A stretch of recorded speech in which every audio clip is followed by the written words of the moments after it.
ಅಣ್ಣನನ್ನು ಮುಖ್ಯಮಂತ್ರಿ ಮಾಡಬೇಕೆನ್ನುವುದರಲ್ಲಿ ತಪ್ಪೇನಿದೆ ಎಂದು ಮಾಜಿ ಸಂಸದ ಡಿಕೆ ಸುರೇಶ್ ಹೇಳಿಕೆಗೆ ಜಿಲ್ಲಾ ಉಸ್ತುವಾರಿ ಸಚಿವ ಕೆಎನ್ ರಾಜಣ್ಣ ಪ್ರತಿಕ್ರಿಯೆ ನೀಡಿದ್ದಾರೆ.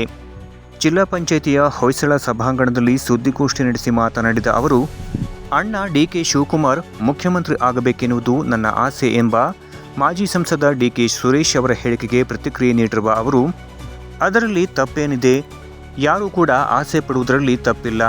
ಅಣ್ಣನನ್ನು ಮುಖ್ಯಮಂತ್ರಿ ಮಾಡಬೇಕೆನ್ನುವ ಆಸೆ ಡಿಕೆ ಸುರೇಶ್ ಅವರಿಗಿದೆ, ಅದರಲ್ಲಿ ಯಾವುದೇ ತಪ್ಪು ಇಲ್ಲ ಎಂದರು. ಅದರಲ್ಲಿ ತಪ್ಪೇನಿದೆ? ಅದರಲ್ಲಿ ಯಾರಿಗೆ ಆಸೆ ಇರೋದಿಲ್ಲ, ಎಲ್ರಿಗೂ ಆಸೆ ಇರುತ್ತೆ. ಅಣ್ಣನ ಮುಖ್ಯಮಂತ್ರಿ ಮಾಡಬೇಕು ಅಂತ ತಪ್ಪೇನಿದೆ? ತಪ್ಪೇನಿಲ್ಲ. ಅದು ಎಲ್ಲ ಅವರೇ ಹೇಳಿದ್ರಲ್ಲ, ಖಾಲಿ ಆದಮೇಲೆ ತಾನೆ. ಅದರಿಂದ ತಪ್ಪೇನಿಲ್ಲ. ಅದು ತಪ್ಪು ಹುಡುಕ್ತಕ್ಕಂಥ ಕೆಲಸ ನಾವು ಮಾಡಬಾರ್ದು. ಮನುಷ್ಯನಿಗೆ ಎಲ್ರಿಗೂ ಕೂಡ ಆಸೆ ಅಂತಕ್ಕಂಥದ್ದು ಇದ್ದೇ ಇರಬೇಕು. ಆಸೆ ಇದ್ರೇ ಮನುಷ್ಯನಾಗಿ ಅವನು ಮುಂದಿನ ಜೀವನ ನಡೆಸಲಿಕ್ಕೆ ಶಕ್ತಿ ಬರೋದು. ಆಸೆನೇ ಇಲ್ಲದೆ ಅಂದರೆ ಅವನು ಸನ್ಯಾಸಿ ಆಗ್ಬಿಡ್ತಾನೆ. ಸುರೇಶ್ ಗೌಡ ಏನು ಹಿಂದಕ್ಕೆ ಮುಂಬಾರನೂ ಅಲ್ಲ, ಹಿಂಬಾರನೂ ಅಲ್ಲ. ಯಾಕೆ ಮಾತಾಡ್ತೀರಿ ಅವ್ರ ಬಗ್ಗೆ? ಸುರೇಶ್ ಗೌಡ ನನ್ನ ಸ್ನೇಹಿತನೇ, ಆ ಪ್ರಶ್ನೆ ಬೇರೆ.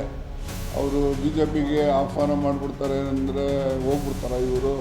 ನಾನು ಸುರೇಶ್ ಗೌಡರನ್ನೇ ಕಾಂಗ್ರೆಸ್ಸಿಗೆ ಬಾರಪ್ಪ ಅಂತ ಕರೆದಿದ್ದೆ, ನಾನು ಮುಂದೆ ಒಪ್ಕೊಂಡಿದ್ದೆ ಬರ್ತೀನಿ ಅಂತ.